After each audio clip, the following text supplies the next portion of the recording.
naranasan ng isa sa kanyang buhay. Yan. Baka ito yung panahon na naalala ng mga kamag-anak niya, yung kanilang karanasan, kasama siya, yung mga magagandang alaala, kasama siya. O baka meron pa kayo naiisip, mga gusto-gusto nyong ginagawa, gusto-gusto nyong gawin, kasama siya. Pero sa ngayon, natulog siya sa kamatayan. Sino ba si Kuya Chad o si Kuya Richard? Tinatawag siya na Kuya, Mano, Uncle, o Dad, o Tito, Ninong, at mabuting anak. Pinanganak si Brother Richard Bueno noong October 22, 1983 sa Pangasinan. So siya ngayon ay 42 years old. At ikinasal siya noong April 16, 2011 sa kanyang butihing asawa, Sister Maylene Bueno, isa ring lingkod ni Jehovah at nabaptize din na 4 na taon na at isang naglilingkod ngayon bilang regular pioneer. 15 years sila na kasal. Kanilang anak ay ang kanyang mga kapatid, si Sai, ang asawa nitong si Ian, si Jig, si Jang at saka si Franz. Si Brother Richard ay nabautismohan bilang isang saksi ni Jehovah noong August 9, 2005 at naugnay siya sa aming kongregasyon, Poblasyon Rosario. Kamusta naman si Kuya Richard bilang asawa at ama sa kanyang pamilya? Ganito siya inilalarawan ng kanyang mga kamag-anak. Very supportive siya at talagang pinaparamdam niya na suportado niya kami. Napakahusay niya na listener. Sa mga decision making, mga plano namin, madalas kami ang nagsasabi pero lagi niya kami pinapakinggan. Hindi siya masalita pero talagang mararamdaman mo yung pag-ibig niya sa mga ikinikilos niyo. Mahusay din siya maglaan ng pangangailangan ng kanyang pamilya at ang pinakagusto ko kay Papa, yung pagiging energetic niya. Lagi kanyang papasayahin. Sobrang mahal niya si Jehovah at ang mga kapatid. Marami rin sa kanyang mga kaibigan ang talagang nasisiyahan kasama si Kuya Chad. Inilarawan nila siya bilang malambing, maalalahanin. Lagi nila kaming kinakamusta at talagang mapagpatuloy siya. Lagi siya nag-iimbita ng mga kaibigan niya, mga kamag-anak nila dito sa kanilang bahay. Masipag rin siya, magboluntaryo at marami siyang natutulungan. Minsan kahit hindi niya alam yung gagawin, susubukan niya muna i-try para tumulong. Napaka-selfless na kuya ng lahat. At talagang masasabi natin doon sa mga ilan lang yon sa mga katangian, mabubuting ginawa ng Kuya Richard, meron siyang magandang pangalan, hindi lang sa harap ng kanyang mga kamag-anak, pamilya, kaibigan, kundi maging sa harap ng Diyos na Jehovah, siya ay nakapag-iwan ng mahusay na reputasyon. At talagang masasabi rin natin na ito ang dahilan, tayong lahat, napakarami natin ngayon, nandito tayo at nakikiramay sa kanilang pamilya. Tayo, kailangan natin ng pampatibay sa ganitong mga pangyayari na namatayan tayo, na walan tayo ng mahal sa buhay.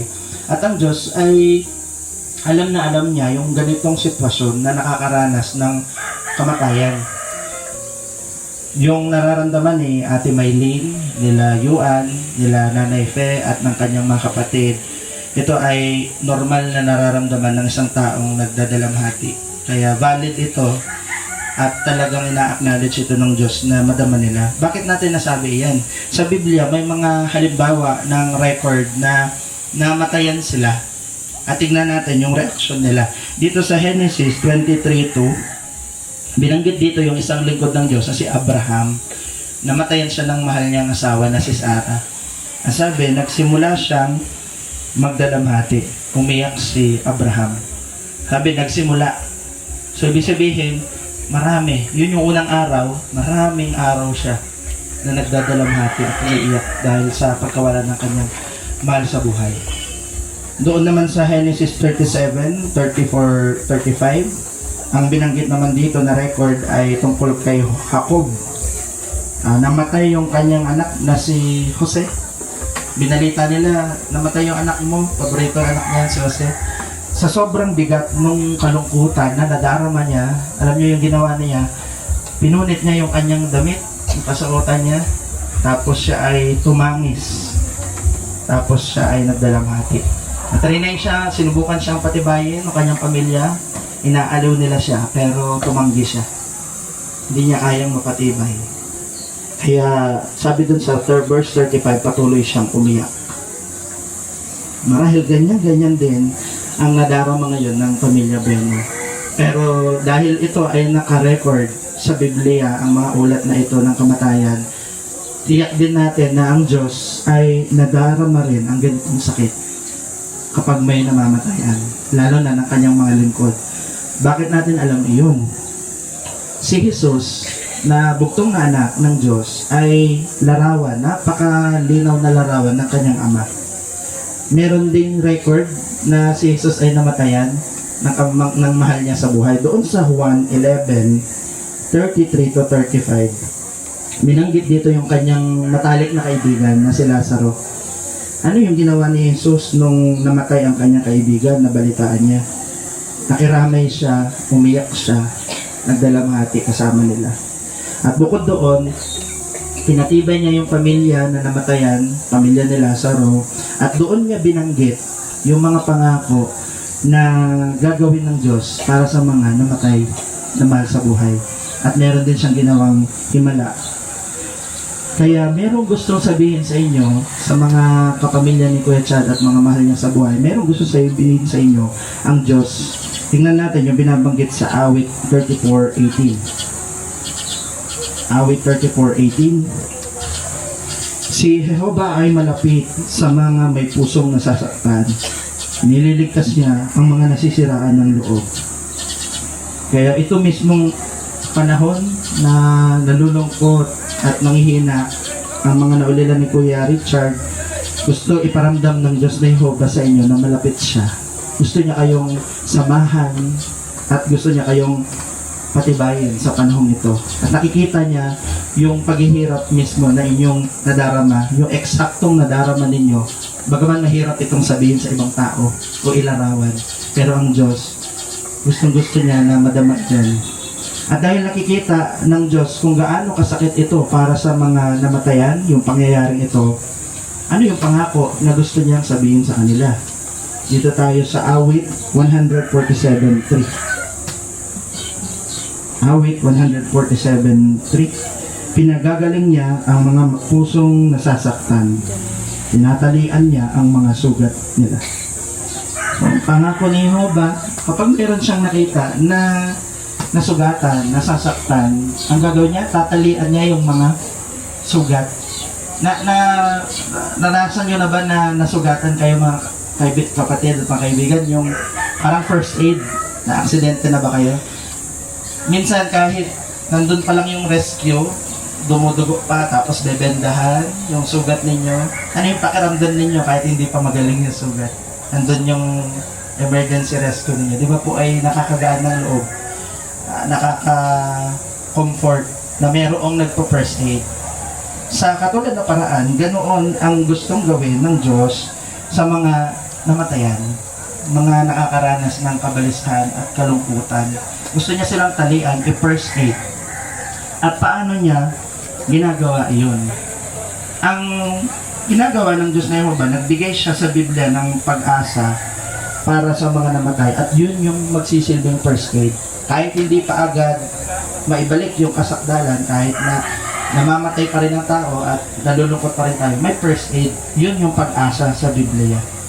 Ano yung pag-asa ngayon? Pag-usapan natin yung nagbibigay pag-asa na mga record sa Bible. Tinutulungan tayo maintindihan ng Biblia kung ano yung plano niya.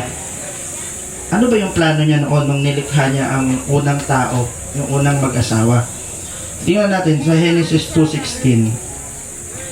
Dito makikita natin na nilalang ng Diyos na Jehovah si Adan at Eva, yung unang mag-asawa, at saan niya sila inilagay? Isang napakagandang hardin ng Eden. Ang gagawin nila doon, merong inilaan si Jehovah ng mga kailangan nila, meron silang aalagaan ng mga hayop at mga halaman at mga puno. Tapos, yung maliit na bahagi ng mundo na hardin, tutulungan nila na palakihin hanggang sa buong mundo. hanggang sa makover na nila yon ng mga anak nila, apo nila. Pero ano yung nangyari? Sa Genesis 3:19, sumuway si Adan sa utos ni Jehovah, kaya nagresulta yun ng kasalanan at kamatayan. So dati, nung nandun sila sa paraiso, hindi pa sila nagkasala, hindi sila mamamatay. Malaking tulong din na suriin yung mga record ng mga living things, yung mga creations. Halimbawa, merong mga pagong, mga turtle na nabubuhay ng 150 years. Mga Galapagos tortoise. 150 years, ganoon sila kahaba mabuhay. Yung mga ibang lahi ng puno, halimbawa yung mga Brazil cone pine tree, umaabot sila ng hindi lang 100,000 years. 4,000 years yung pinakamatanda sa record. So isipin nyo mga kapatid, kung yung ganun kahahaba na mga nilalang, 4,000 years, 150 years, tapos ang tao sa ngayon ay ilang years ang lifespan? 70 to 100? Paano nila pangangalagaan yung ganoon kahaba na lifespan ng mga nilalang? Kaya patunay din iyon ng binanggit sa Genesis 2:16 na ang talagang original na layunin ng Diyos, nilikha ang tao, perfecto. Hindi talaga part yung pagkakasala noon. Pero dahil sa nagawa ni Adan at ni Eva, pumasok yung kamatayan. Yun ang resulta ng kasalanan na minana natin. Pero pwede rin natin maisip, ang nagkasala si Adan at saka si Eva. Eh bakit tayo ngayon, sa panahon natin, hindi naman tayo kasali doon nung nagkasala sila? Bakit hanggang sa panahon ngayon, ang daming taon na lumipas, namamatay pa rin at nagkasala pa rin ang mga tao? May sagot din ang Biblia. Tingnan natin yung Roma 5:12. Roma 5:12. Kaya sa pamamagitan ng isang tao, ang kasalanan ay pumasok sa sangkatauhan. At dahil sa kasalanan ay pumasok ang kamatayan. Kaya naman, ang kamatayan ay lumaganap sa lahat ng tao dahil silang lahat ay nagkasala. So sa binasa nating teksto, sa diwa ay ipinasa ni Adan yung pagkakasala at kaugnay noon yung kamatayan. Para mas madali natin siyang maintindihan, sino po sa inyo yung nagluluto ng puto? O di kaya kutsinta? Di ba po pag magluto tayo, merong yung parang lianero na cup na maliit. Yung cup na yun, pag meron siyang yupi, ano ang mangyayari doon sa mga lulutuin mo na puto na susunod? May yupi din siya, tama po. Kaya yung sa katulad na paraan, si Adan, nagkaroon siya ng yupi. Nagkaroon siya ng anak pagkatapos siya magkasala. So lahat ng sumunod ng mga anak niya may yupi, may kasalanan at namamatay. Kaya kung minsan kahit anong ingat natin, sobrang health conscious natin, nakakasakit pa rin tayo at namamatay. Pero gaya ng binanggit kanina, hindi iyon yung original na plano ng Diyos sa tao. Hindi iyon bahagi sana. Ayaw niya sana na mamamatay sila. Kaya naman, ang Diyos na Jehovah bilang isang maibigin, makatarungan na Diyos, meron siyang pangako at gusto niya to pa rin yung pangakong yun. At tingnan natin, anyayahan ko po kayo, basahin natin yung Apokalipsis 21:4. At papahirin niya ang bawat luha sa mga mata nila, at mawawala na ang kamatayan, pati ang pagdadalamhati, at ang pag-iyak, at ang kirot. Ang dating mga bagay ay lumipas na. So dito binanggit yung pangako na udyok ng pag-ibig. Ano ang gagawin ng Diyos? Yung mga dahilan, bakit tayo umiiyak? Yung kirot, yung paghihirap, kasama yung kamatayan, gustong alisin yun ng Diyos sa inaharap. Yun yung pangako na gusto niyang gawin at pag-asa ng mga namatay nating mahal sa buhay, katulad ni Kuya Richard. At bakit natin maaasahan na parang, paano mangyayari yun na hindi mamamatay yung tao? Binanggit sa Isaiah 55:11 na hindi babalik. Yung isang sinabi ng Diyos na pangako, hindi yung babalik ng walang resulta. Ang paglalarawan, parang yung ulan, hindi yan babalik na aakyat ng hindi dumadampi sa lupa bago mag-evaporate. Dadampi siya sa lupa. So ganun ang promise ng Diyos. Pag nag-promise siya, matutupad yung bagay na iyon. Pero ngayon na hindi pa nangyayari, wala pa tayo sa panahon na katuparan ng pangakong iyon, ano ang makatulong sa atin na maunawaan yung kalagayan ng mga namatay? Kagaya ni Kuya Richard. Nasaan yung mga patay? Marami sa mga tao, ang iba-iba ang paniniwala. Depende sa kung saan kultura sila lumaki, ano yun na ituro sa kanila. Pag nanood tayo ngayon ng mga teleserye, mga drama, kadalasan ang makikita natin ay yung isang namatay, pagkatapos yung mamatay, may humihiwalay na kaluluwa sa kanya. Tapos, pwedeng hindi matahimik, magpagala-gala. Yan yung marami ang pinaniniwalaan. Pero ano kaya ang sinasabi ng Biblia tungkol sa kamatayan, sa kalagayan nila? Basahin natin yung Ecclesiastes 9:5 at saka 10. Ecclesiastes 9:5. Dahil alam ng mga buhay na mamamatay sila, pero walang alam ang mga patay. Wala na rin silang tatanggaping gatipala, dahil lubusan na niya silang nalimutan.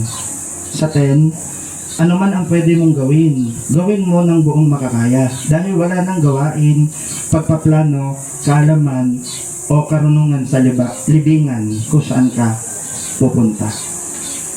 So yung binanggit nung teksto, mga kapatid, doon sa taong namatay at patungo sa libingan, meron pa ba siyang inaasahang gagawin doon? O meron pa ba siyang ikakabahala? Malinaw ang sagot ng Biblia na wala. Kaya kung ano yung gagawin mo habang buhay, gagawin mo na yon. Ibig sabihin nito na kabaliktaran ng buhay yung patay. Yung consciousness, yung pandinig, sense of sight, hearing, yung pandama sa balat, lahat yun titigil. Kasi yun yung binabanggit ng teksto na wala na silang damdamin. Kasama rin yung emosyon nila, yung alalahanin nila, hindi na rin yung nagpapatuloy. Doon sa verse 10, titigil lahat. Yun ang binabanggit ng Biblia tungkol sa kamatayan. Kaya wala yung umiiral na kaluluwa o yung humihiwalay. Yun mismong kaluluwa, yung tao na namamatay. Kaya ano pa yung matututuhan natin tungkol sa bagay na iyon? Nagbibigay ito ng pag-asa sa atin na hindi matakot sa kamatayan. Bagaman napakalungkot na pangyayari na ito, hindi na sila magsasuffer. Pero meron silang pag-asa na pinanghahawakan. Sa bagay na pinanghawakan din ni Kuya Richard, ng kanyang pamilya, mga kaibigan, at inaasam-asam. At talagang posible ang bagay na ito. At paano tayo titibay ang tiwala sa pangakong ito na talagang mangyayari yung pangakong iyon? Tingnan natin yung ilang mga teksto sa Biblia na magpapatibay ng pananampalataya. Sa Mateo 20:28, binanggit dito yung layunin ng anak ng Diyos na si Jesus. Bakit siya nagtungo sa lupa? Para maglingkod at ibigay ang buhay niya bilang pantubos na kapalit ng marami. So yung pantubos, kadalasan ginagamit yung salitang tubos kapag merong mahalagang bagay na naisanla o kailangan maibalik.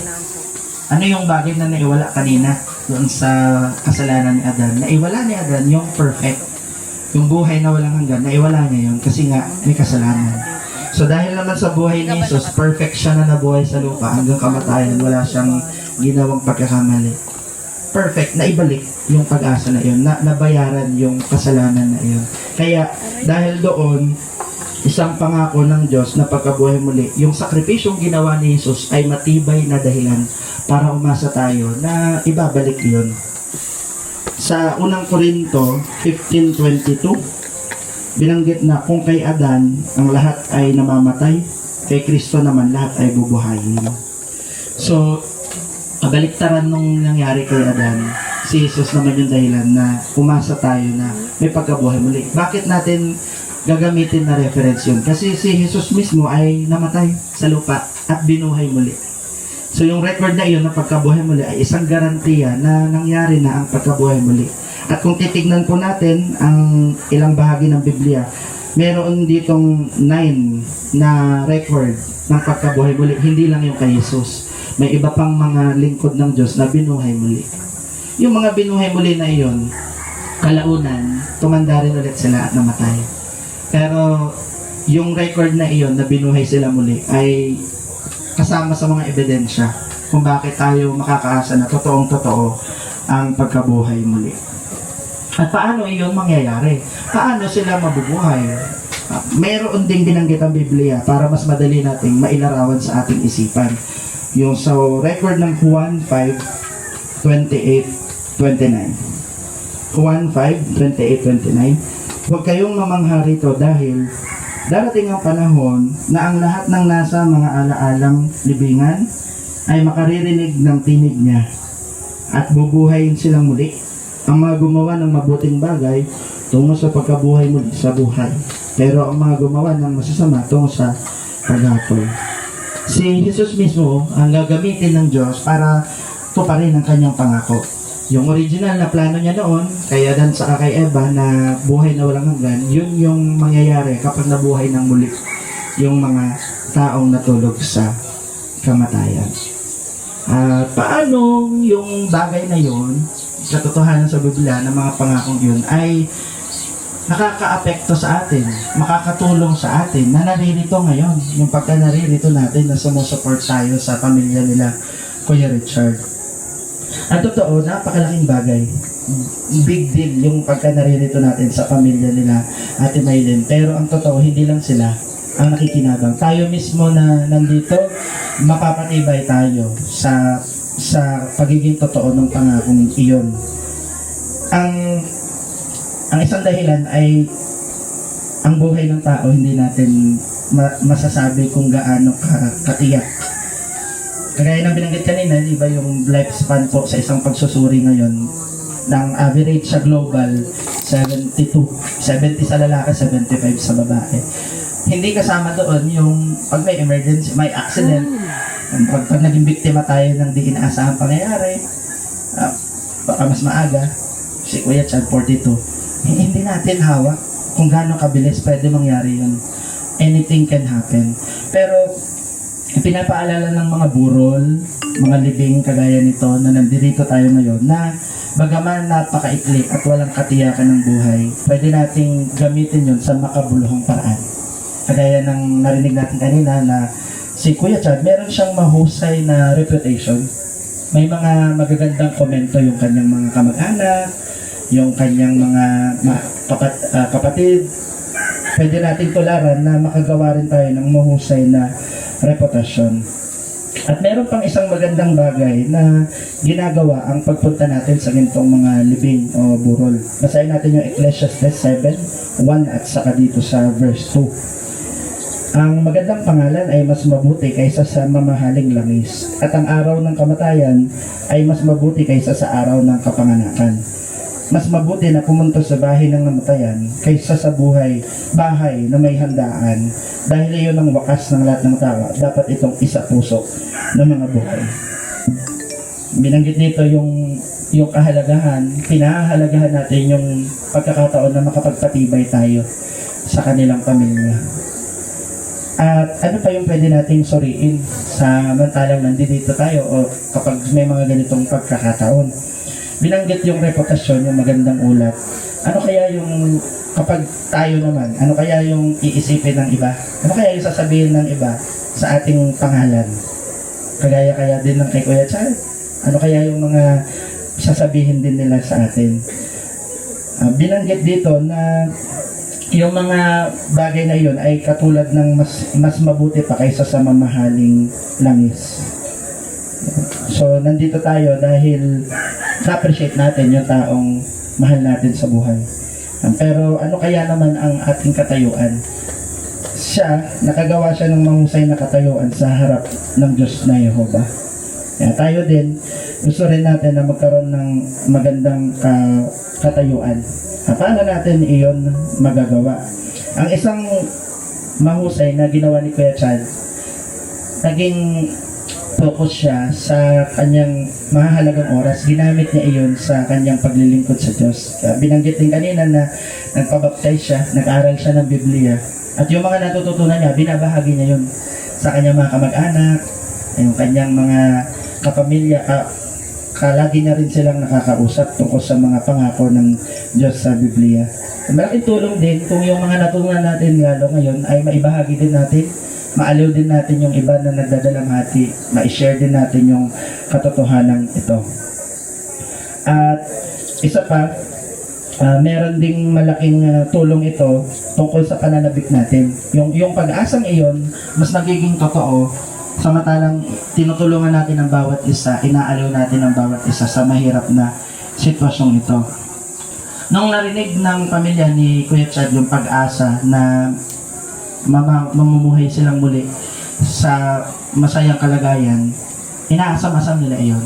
Pero dahil ngayon nandito tayo, sinusuportahan sila, mas nagiging totoo din sa kanila at napapatibay sila. Yung pagiging busy natin, hindi yun masasayang. Yung pagsisikap natin na gawin yung makakaya natin, tulungan yung ibang tao, lalo na yung pamilya nila, ayun ay pinahahalagahan ng Diyos.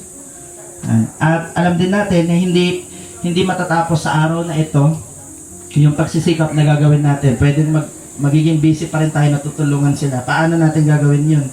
Yung pagkatapos ng libing, susunod na mga araw, kailangan pa rin nila ng kaalawan at pampatibay.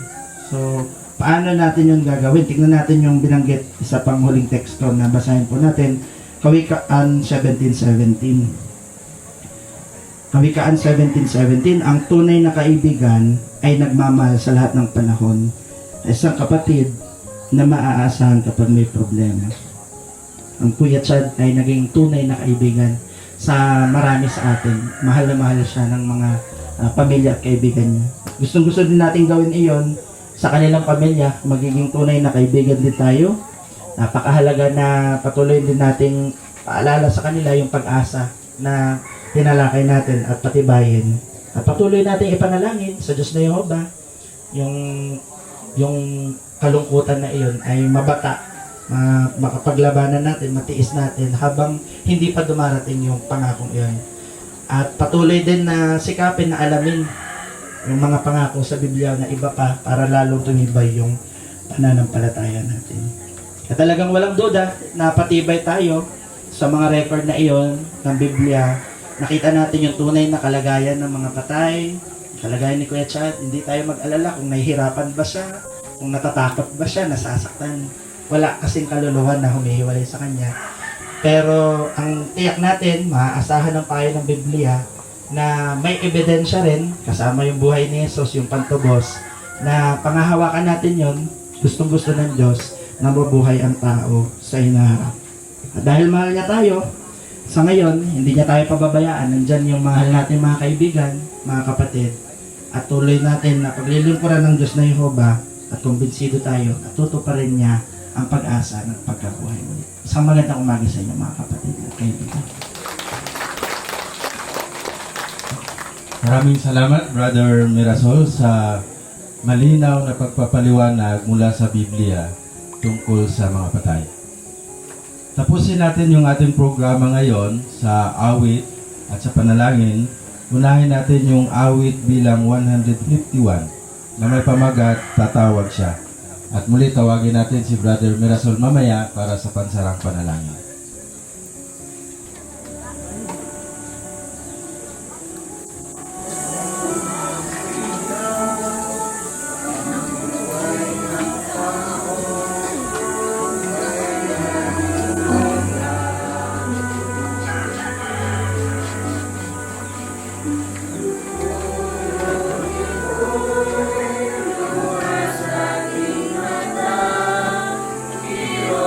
At pandulo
Dalangin po tayo.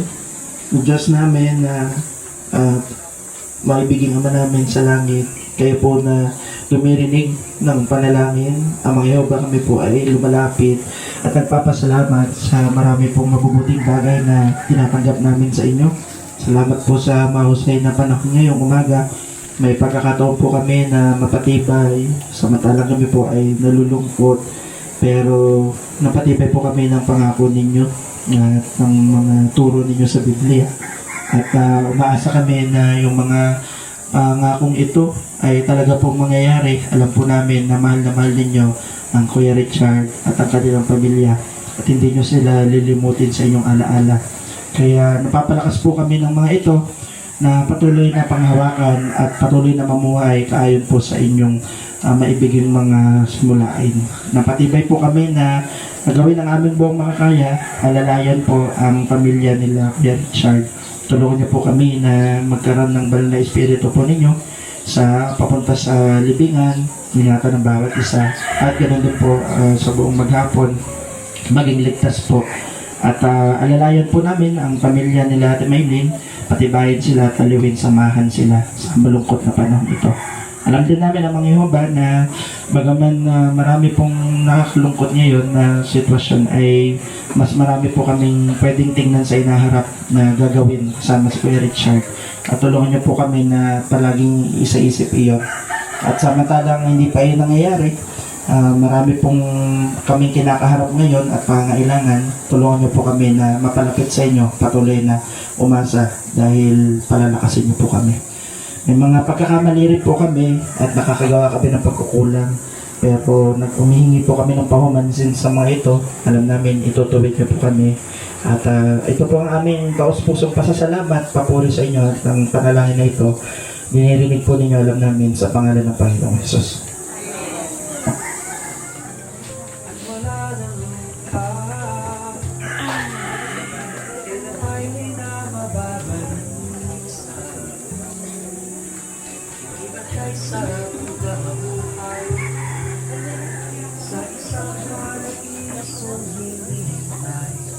Sa buhay na payapa,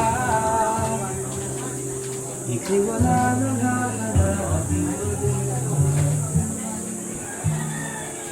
Ang bagong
Pamilya Bueno naman po.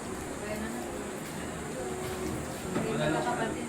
Ay, si Fran. Si Ate Saya. Si Fran. Fran. Ate. Asa na ba?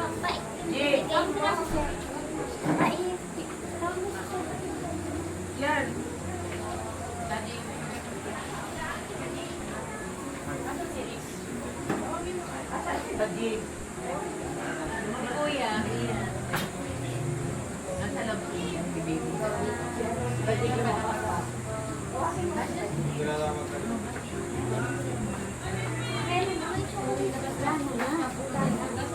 Ang super, mamaya pang alam. Sabi ko kasi, pag-igas pa na rin.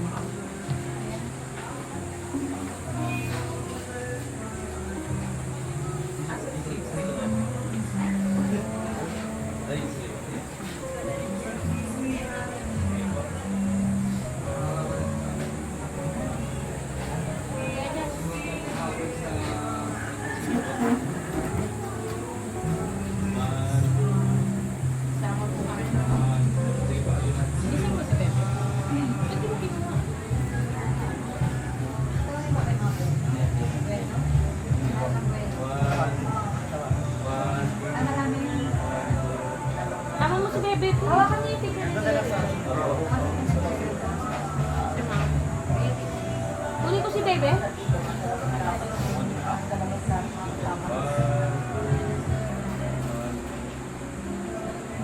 Sa cemetery na lang ko yun. Para pamilya. Sa cemetery. Meron pa po bang gustong Kayo. Ay, dinig. Di man sa kayo sasakay. Doon na daw sa isang iba. Sa gym. Sa gym daw. Hindi namin nagkanan. Kung maraming kayo, pre.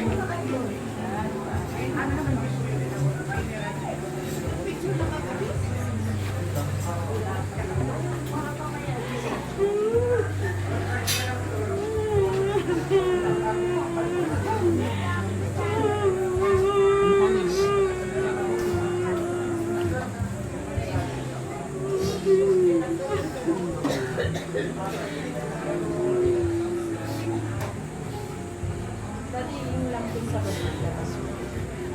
Yung lamping sa pamilya.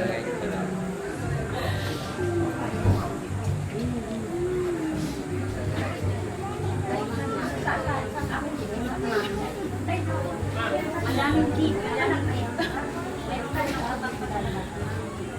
Deng, sa huli ko tayo kay kasi.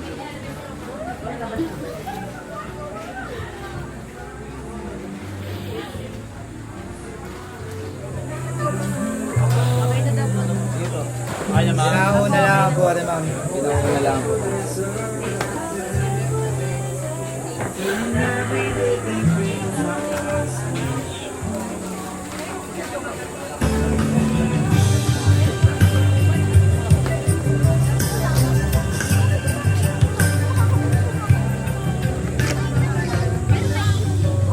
sila nga may mga nakausap ko magre-repack. Parang hindi ko alam kung may i-repack pa o na-repack na nila. Hindi ko i-repack pa. Yan, si Ana, Alini eh. Yeah, magre-repack. Repack? Oo. Eh, nakabalot-balot na ng plastic yung kanin. Nakabalot-balot na. Marami yun. Naka-piraso pa. Ay, hindi. Repack yan para ibigay. Kasi tawagin pa.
Sa buong mundo walang isa, buhay na kay ligaya at walang wala rin kailan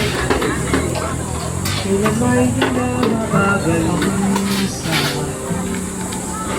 Bigat kay sarap na buhay sa isang paraisong hinihintay, sa buhay na payapa. Wala na magalawin ang bagong lupa ay sa pagpapalan. Ito'y malapit na.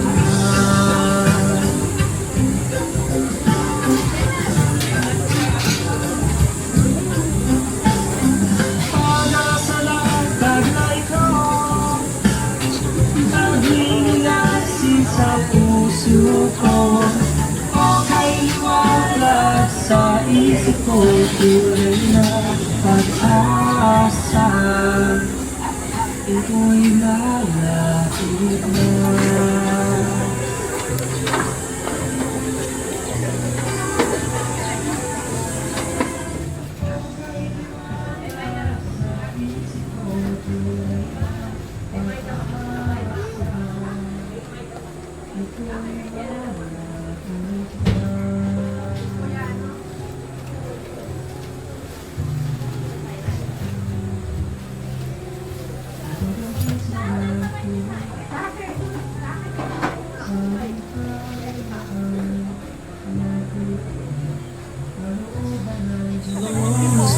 Kaya na pa ng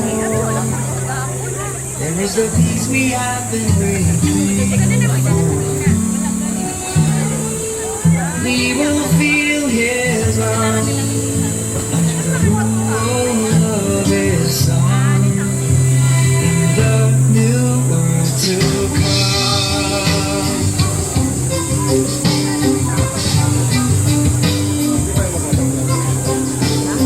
Hope is a fire in our hearts. Hope is an anchor that holds us firm. Hope is a light that shines like the sun as we see ourselves there in the new world to come.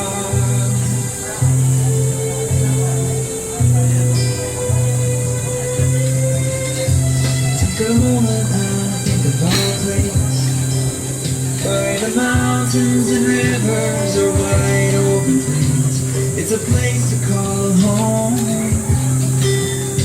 And now walking into your front door, there is someone that you call, holding out his open arms. Sabihin mo sa atin na sa While the tear feels like forever since you've been face to face. Even death won't stop our call.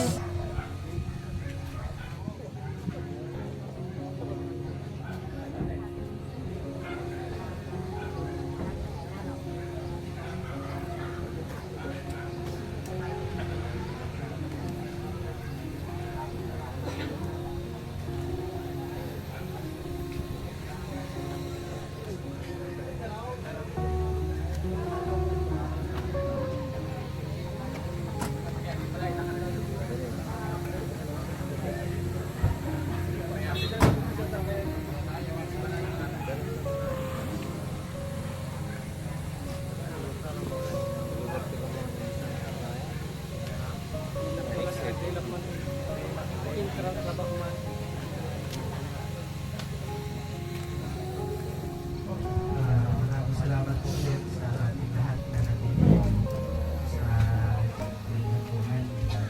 Kuya, meron na po tayong dalawang tekstong babasahin. Makatulong sa atin na mapatibay lalo. Yamang nandito tayo ngayon sa Lilibinan ng Church. Yung isang teksto po ay Hope 14:14-15. Isahin natin dito, Hope 14:14-15. Ang sabi, kung mamatay ang isang tao, mabubuhay pa ba siyang muli? Sa lahat ng araw ng aking sapilit ko pagtatrabaho, maghihintay ako hanggang sa dumating ang kaginhawaan ko. Tatawag ka at sasagot ako. Mananabig ka sa gawa ng iyong mga ngayon. Binigyan sa teksto yung gustong gawin ng Diyos at mangyayari yung bagay na pinangako niya. Na kapag ang isang tao mamamatay, mabubuhay pa kaya siya muli. Malinaw ang sagot, nananabik ng Diyos na gawin niyo na tawagin na siya. At yun ang gagawin niya, kay Kuya Chad, para lang siyang natutulog, kaya nung paliwanag kanina sa teksto. Pero may pananabik. Gustong gusto niya kung pwede ngayon lang, kung pwede ngayon lang, kapag nananabik. Pero malapit na yung gagawin ng Diyos. Ang isang teksto pa ay dito sa unang Korinto 15:54 hanggang 57. Unang Korinto 15:54. Pero kapag ang nabubulok ay naging walang kasiraan at ang mortal ay naging immortal, mangyayari ang nasusunod. Ang kamatayan ay nilamang magpakailanman. Kamatayan, nasaan ang iyong tagumpay? Kamatayan, nasaan ang iyong kamandag? Ang kandag na nagbubunga ng kamatayan ay kasalanan. At ang kapangyarihan ng kasalanan ay nagmumula sa kautusan. Pero salamat sa Diyos dahil ibinibigay niya sa atin ang tagumpay sa pamamagitan ng ating Panginoon Jesucristo. Malaki ang pasalamat natin sa napakahalagang buhay sa sakripisyo ni Jesus. Maging posible na mawawala yung epekto ng kasalanan at tutubusin tayo at kung kamatayan ay mapagtatagumpayan tayo. Kaya yun yung malapit na aasahan natin, palagi natin gigisingin sa ating isip na nasa alaala si Kuya Chad ang Diyos niyo. Manalangin po tayo. Diyos na Jehovah, kami po muli ay lumalapit sa inyo. Napapasalamat sa mga pangako ninyo sa Biblia. Maraming salamat po dahil tumibay ang aming pananampalataya na ang Kuya Chad ay natutulog ngayon. Hindi kami mag-aalala. Pero kahit nalulungkot po kami, nangahawakan namin ang inyong mga pangako at kaaliwan ng katotohanan sa Biblia. Salamat din po sa maraming mga kapatid na ginamit ninyo kasama ni Kuya Chad sa kanyang buhay, ang kanyang pamilya, at nakita rin namin na maaari namin silang tularan ng kanilang katatagan. Gusto po namin patuloy silang damayan at alalayan at tulungan niyo po kami na patibayin ang kanilang pananampalataya. Magagawa po namin lahat ng ito sa tulong ng Banal na Espiritu na maging posible po. Tulungan niyo po kami na maging tagumpay na aming buong gawain para po sa living ni Kuya John. Paumanin po saan man kami nagkukulang at nagkakamali. Kami po ay inyong pakinggan, pakisuyo po sa pangalan ng Panginoong Jesus. Sa puntong ito po, mayroon tayong huling mga larawan na inihanda rin ng pamilya para maalala natin si Kuya John. At pagkatapos mamaya, alilin natin ang mensahe natin.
Hope is a fire in our hearts.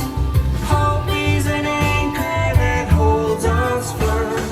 Hope is a light that shines like the sun as we see ourselves there in the new world to come.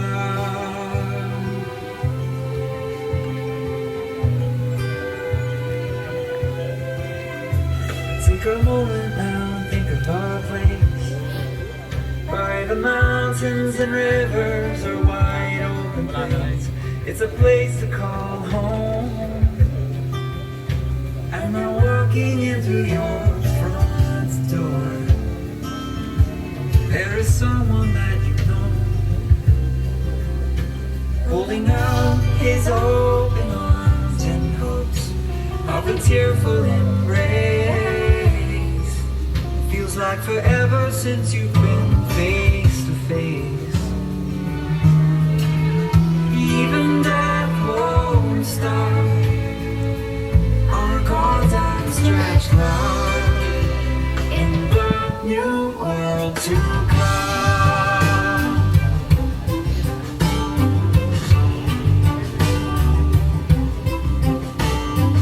Hope is a fire in our hearts.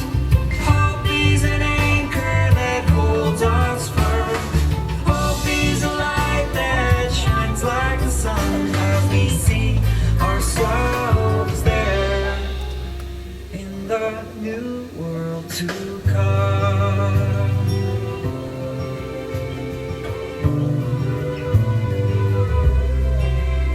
And every word from his mouth, will do all for which he sent it out.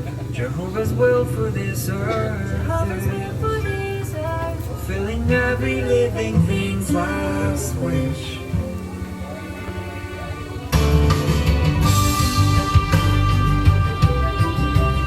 Ako nananabik na makasama siya sa paraiso. Sinabi ko kay UI, patuloy kami magsisikap para makasama namin siya. Kasi siya, alam ko na naghihintay lang siya doon. Hindi ko po iisa-isahin na mapasalamatan kayo. Pero salamat po. Dahil na sinabi ko yung pagiging narito nyo, yung presensya nyo, sobrang pinagpapasalamat ko po kasi nakakapagpatibay sa pamilya namin. Higit lalo sa aming mag-ina, sa pamilya ni Chad. Salamat po sa inyong lahat. Masakit man po itong araw na to, pero masaya ako kasi hindi na niya mararanasan pa yung mga darating na kung ano man mararanasan pa natin.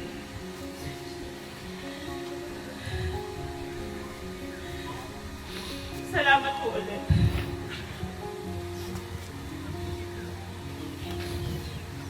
Para naman po sa last viewing, bago po natin ihatid si Sir Chan sa kanyang huling hantungan, ang lahat po rin nangyayari na lang natin, nandiyan sa side na yan. Pwede po tayong pumila, papunta po dito. Unahin po muna natin yung mga kakilala.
Salamat siya.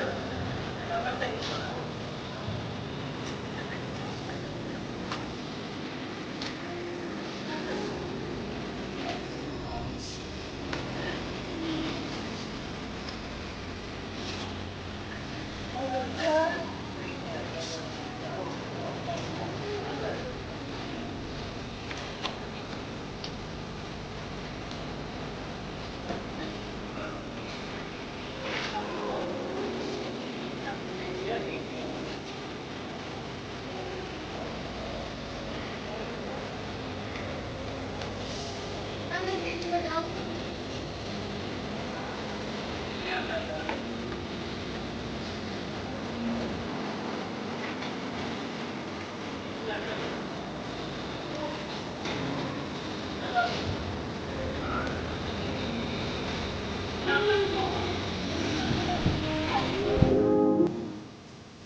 ko yung ano.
Madalas lang po yung kakasain at po kayo sa pagpasok dyan.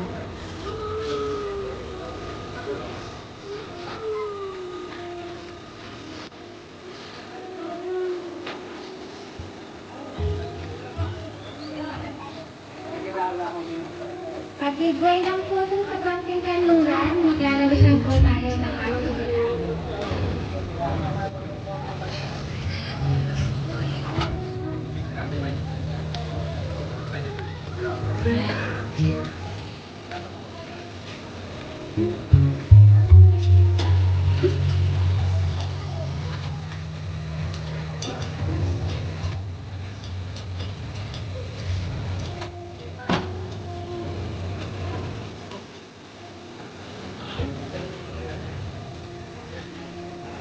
Alas yun din po na natin sa nasa kape, tatanggalin po natin yung password para mapagaban po natin.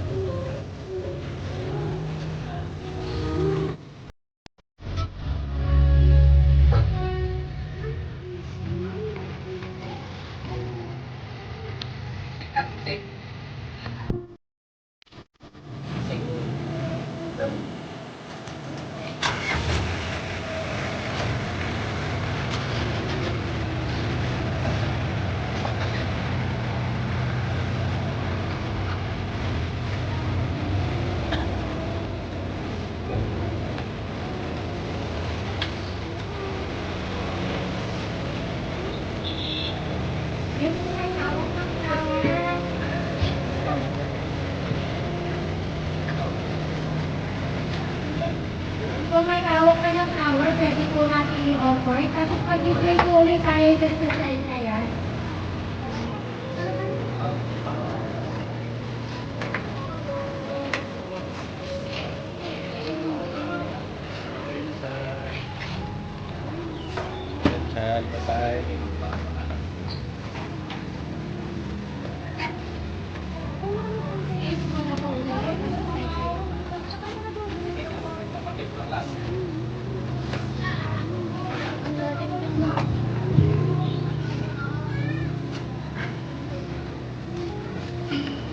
Makikipag ng ulit para po matakutan natin. Salamat po.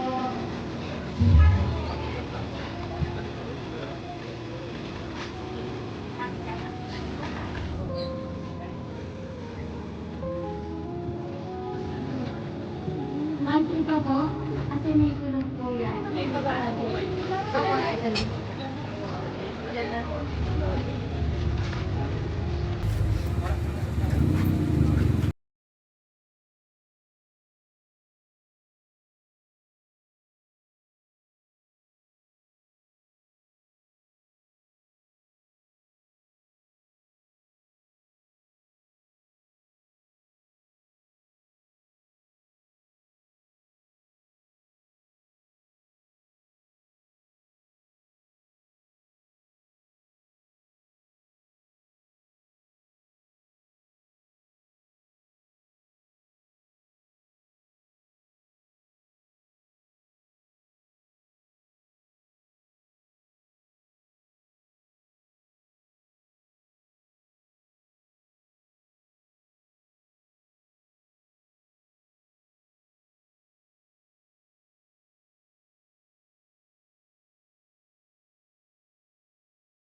Di ba?